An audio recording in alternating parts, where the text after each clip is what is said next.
You're naturally born idealists, and you care about truth, and you care about what's right and what's good and what's true. So I encourage you to get the facts and not be misguided idealists in support of the RH bill.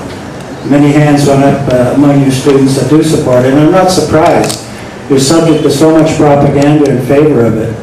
And it seems on the surface so superficially plausible and reasonable. There's so much poverty, so much suffering, too many people. Let's just have contraception and be done with it. But as you're hearing from all your presenters, that's not the answer, and it creates a lot more problems. And I'm really struck by your title today, The Truth About the RH Bill.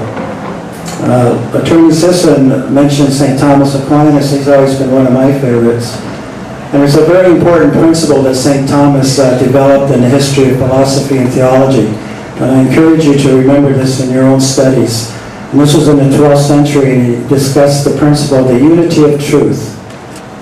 Truth is one, whether it comes from revelation through faith or through natural reason, which is discovered through study. There is no contradiction between the truth of faith and reason.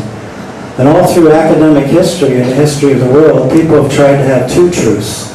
Okay, you have your religious truth over there, but the practical facts are different in the practical world.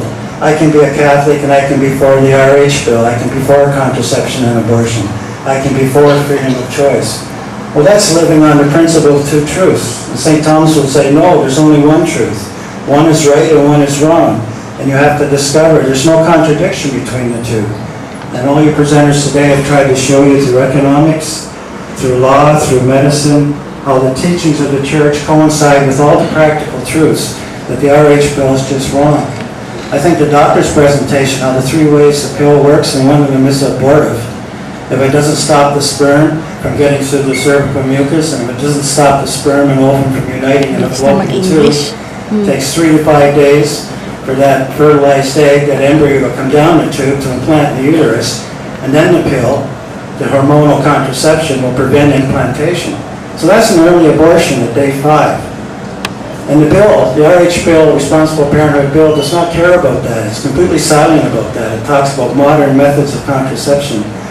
But it's not. It could be abortion. You don't know. It's known only to God. How did that pill work in that particular pregnancy? One of the 3 ways. It might have been abortion. But the bill doesn't care. It just wants to limit the people however it does it. So this is another important principle I'd like to impress on your minds as students.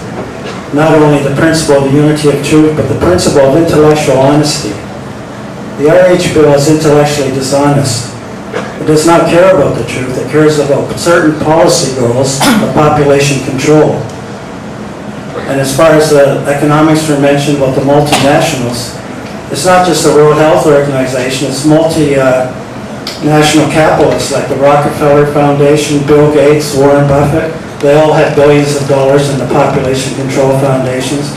They all want to abort here. They all want to bring in contraception and abortion. Google Margaret Sanger, the founder of Planned Parenthood, the International Planned Parenthood Federation. She was a racist. She wanted to get rid of the blacks and the browns.